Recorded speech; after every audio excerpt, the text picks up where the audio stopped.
Disclaimer: right now, as you are watching this video, two delegations are sitting across a table in Islamabad, Pakistan, and the entire precious metals market is holding its breath waiting for what happens next. On one side, U.S. Vice President J.D. Vance, Special Envoy Steve Witkoff, and Jared Kushner. On the other side, Iran's Parliament Speaker and Foreign Minister.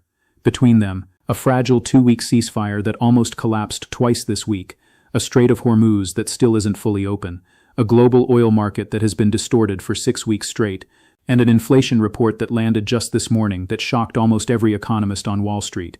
And silver is sitting right at the center of all of it. This morning, the Bureau of Labor Statistics confirmed that headline CPI for March 2026 surged to 3.3% year-over-year, the largest annual increase since May 2024, a 0.9% monthly jump, the steepest single-month increase since mid-2022.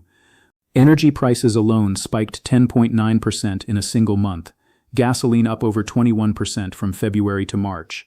And tonight in Islamabad, the talks that could either extend that pain indefinitely or begin unwinding it are underway as you watch this. This is one of those rare moments in markets where the geopolitical calendar, the economic data calendar, and the structural commodity story are all colliding simultaneously, and silver, more than almost any other asset, sits at the exact intersection of every single one of these forces. If you do not understand what happened today and what tonight's outcome could mean, you are going to be making decisions about your money with incomplete information. So let's fix that right now in full. Welcome to AG John OG, the channel where we go deeper than the headlines and tell you what the data is actually saying about where real money is moving. If you are not subscribed, stop and do it right now, and hit the notification bell while you're there. This story does not end tonight. It evolves every day, and the next development could be the most important one. You need to be here when it happens. Now let's start at the beginning of this week, because what happened today did not come out of nowhere. It is the result of 6 weeks of compounding geopolitical and economic pressure that has bent the silver market into one of the most compressed, tension-filled setups it has seen in years. Go back to February 28th. That was the day the United States and Israel launched coordinated military strikes on Iran. Within hours, Ayatollah Khamenei was dead. Iranian retaliation came fast, and one move above all others changed the global economic equation overnight. Iran closed the Strait of Hormuz. That single choke point handles approximately 20% of the world's seaborne oil trade. When it shut, oil markets did not gradually drift higher. They spiked violently. Brent crude went from around $73 per barrel before the war to above $112 within days. And everything priced off energy, which is essentially everything that moves through the economy, began repricing higher. For silver, this created an almost paradoxical trap. On one hand, the geopolitical shock of a Middle East war that destabilized global shipping and energy supply should have been a textbook catalyst for precious metals. Silver is a safe haven. Conflict drives institutional money into hard assets. That is the playbook that has worked across decades of geopolitical crises. But this time something different happened.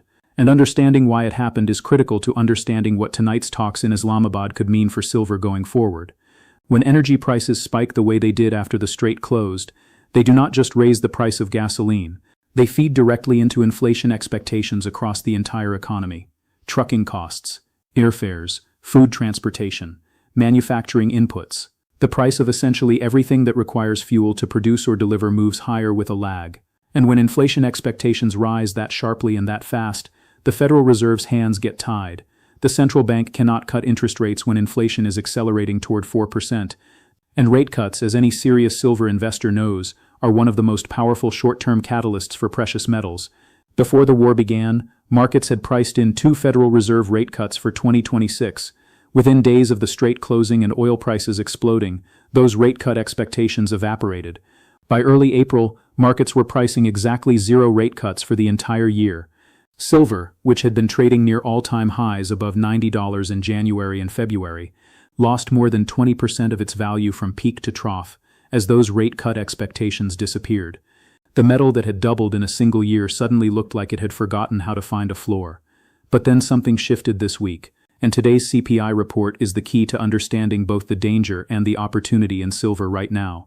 The ceasefire between the US and Iran was announced on April 7th, brokered by Pakistan, mediated by Field Marshal Asim Munir and Prime Minister Shehbaz Sharif, who have emerged as the most unlikely but consequential diplomatic actors on the global stage in 2026.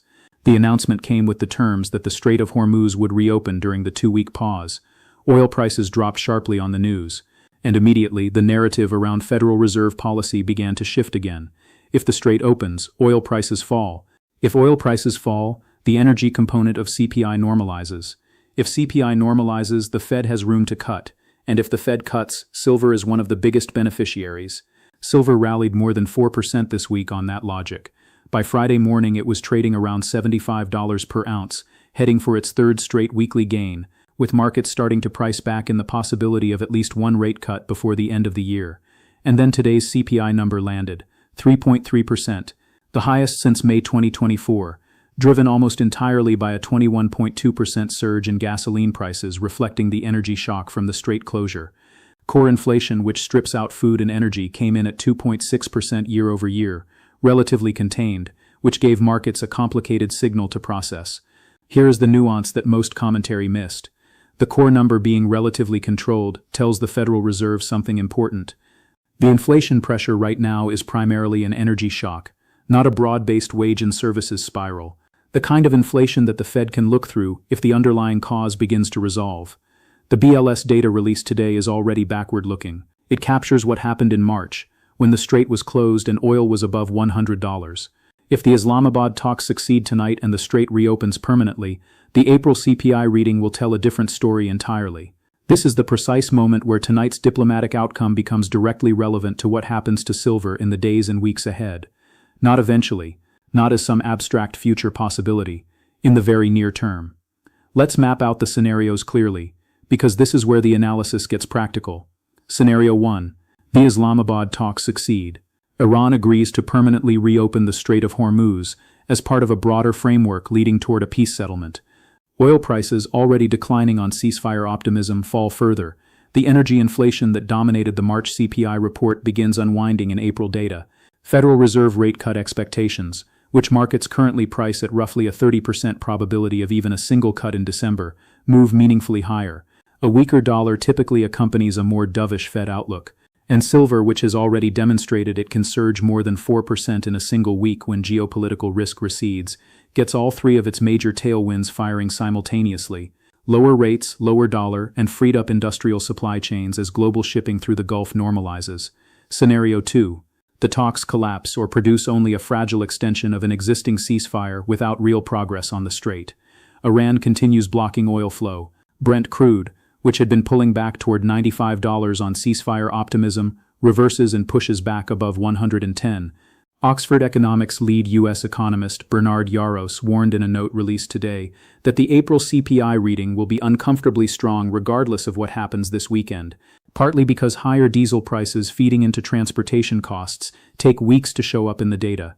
In this scenario, the Federal Reserve stays completely frozen, no cuts. Potentially a tone that shifts toward higher for longer being extended well into 2027, and silver loses the monetary catalyst that has been the engine of its multi-year bull run. Scenario 3, which is the most likely based on the complexity of the negotiations, partial progress, a framework established but incomplete. The Strait technically reopens but with contested terms. Iran insisting on conditions around Lebanon and sanctions relief that the U.S. is not yet prepared to meet. Markets get a mixed signal. This is the scenario where silver stays in its current range, absorbing the tension, consolidating the week's gains, waiting for the next definitive move. The setup remains bullish on the structural story, but the near-term catalyst stays binary on geopolitics. Now here is what investors need to understand about silver's current position that most daily commentary will not explain properly. The ceasefire and the CPI shock are short-term catalysts on top of a structural story that does not change regardless of what happens in Islamabad tonight. The 5 consecutive years of supply deficit. COMEX registered silver down 75% from its 2020 peak. China's export restrictions in effect since January. Solar, EV, and AI infrastructure consuming silver at a pace that mine production cannot match. JP Morgan's projection of $81 per ounce as the average for 2026. Commerce Bank targeting 90 by year-end. These structural forces exist independent of whether J.D. Vance and Iran's delegation reach a deal tonight. What the geopolitical situation does is affect the timing and the path to those structural price levels, not the destination.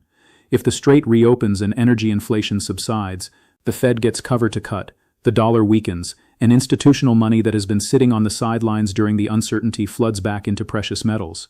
Silver could be one of the fastest moving assets in that scenario precisely because it fell more than 20% during the war-driven sell-off. creating a gap between its price and its structural value that would close rapidly once the macro headwinds lift. If the talks fail, the path to higher silver prices gets longer and more painful, but the destination does not disappear. A silver market in its fifth consecutive year of supply deficit, with COMEX inventory at historic lows, with China restricting refined silver exports, does not suddenly have an abundance problem because an oil war continues. Industrial buyers still need the metal, solar panels still need silver paste, AI data centers still need silver-based conductors. The demand is not interest rate sensitive in the same way investment demand is, and once geopolitical resolution eventually comes, the structural scarcity that has been building for 5 years will have grown 5 weeks more acute. There is also a dimension to today's CPI report that reveals something deeply important about where this Federal Reserve stands right now, and it connects back to a much bigger story about dollar credibility and monetary policy that has implications for silver well beyond the next Fed meeting. At the Federal Reserve's March meeting just 3 weeks ago, the central bank quietly raised its 2026 inflation forecast from 2.4% to 2.7%. The dot plot showed that 7 out of 19 Federal Reserve participants now see no cuts at all in 2026. The Fed maintained rates at 3.5 to 3.75% and indicated it was watching and waiting. But here is the deeper issue. Jerome Powell's term as Fed chair ends in May. Kevin Warsh has emerged as the frontrunner to replace him. Warsh is viewed by markets as aligning more closely with the White House's preference for lower interest rates. This leadership transition is creating a new layer of uncertainty around Fed credibility and central bank independence at the exact same time that inflation is surprising to the upside. If the incoming Fed leadership leans dovish while inflation is running at 3.3%, the market's trust in the Fed's inflation-fighting commitment weakens. And when that trust weakens, hard assets that cannot be debased by a change in leadership, physical assets whose supply is determined by geology rather than policy, become significantly more attractive. This is the precise dynamic that Ray Dalio described when he warned that the monetary order is breaking down, not a sudden collapse but an erosion of confidence, a slow shift in the perception of paper money's reliability, and silver, sitting at the intersection of that monetary uncertainty and the most powerful industrial demand story in the metal's history, benefits from both channels simultaneously. The question investors need to answer honestly right now is not whether silver is going higher. The structural case for that is overwhelming and confirmed by multiple institutional research teams at the highest level of the financial industry. The question is what your time horizon is, and whether you have the conviction to hold through the volatility that geopolitical uncertainty creates. A metal that can move 4% in a week on ceasefire news and has already lost 20% during the war-driven fear phase is not a metal for investors who cannot tolerate uncertainty. It is a metal for investors who understand that the fundamental value being created by 5 years of cumulative supply deficit and accelerating industrial demand is not being erased by a 6-week Middle East conflict. It is being temporarily obscured by it. The distinction matters enormously. Obscured value creates opportunity. Erased value creates losses. Knowing which one you are looking at is what separates the investors who buy the compression and ride the expansion from the ones who panic sell at the bottom and buy back at the top. There are also real risks here that deserve honest treatment, because this channel's credibility depends on not selling you a one-sided story. The Iran war is not resolved. The ceasefire is fragile. Israel's ongoing bombardment of Lebanon, which killed more than 300 people in a single day this week and is not covered by the ceasefire terms, could trigger an Iranian walkout from the Islamabad talks. If the war re-escalates, oil goes back above $115, the Fed stays frozen, and silver could retest the lows it hit during the worst of the conflict. That scenario is not off the table. Pakistan's Prime Minister himself called the Islamabad talks a make-or-break moment. That language does not suggest confidence. It suggests awareness of how close the whole thing could still come apart. The April CPI reading, which Oxford Economics has already warned will be uncomfortably strong, lands next month. If that number comes in above 4% because transportation costs, food prices, and airfares catch up with the March energy shock, the Federal Reserve rate cut narrative gets buried entirely for months. And if the new Fed chair, whoever that ends up being, is perceived as sacrificing inflation-fighting credibility for political reasons, the dollar could actually strengthen paradoxically on foreign demand for U.S. assets, which would be a headwind for dollar-denominated commodities including silver. These are not hypothetical risks. They are real paths the situation could take, and any investor who is not modeling them is operating with false confidence. But here is what you should hold on to through all of this complexity. As of today, April 11, 2026, silver is trading around $75 an ounce. JP Morgan's base case projection for the full-year average is $81. Commerce Bank sees 90 by December. The physical supply deficit is confirmed. COMEX inventory is at historic lows. China has restricted silver exports. The structural demand from solar, EVs, and AI is locked in and growing. And the geopolitical situation that created the recent 20% sell-off is now in active diplomatic resolution, with tonight's Islamabad talks representing the most significant de-escalation attempt since the war began on February 28. The macro setup has not changed. The timing of how it plays out has become more complex, and the market that understood the structural story 18 months ago and positioned accordingly is now watching for the signal that tells them the short-term headwinds are lifting so that the long-term thesis can resume expressing itself in price. Tonight's talks in Islamabad are that signal, not in isolation, not as a magic catalyst that resolves everything, but as the first real step toward restoring the global energy conditions that allow the Federal Reserve to resume the rate-cutting cycle that silver's monetary thesis depends on to fully realize its upside.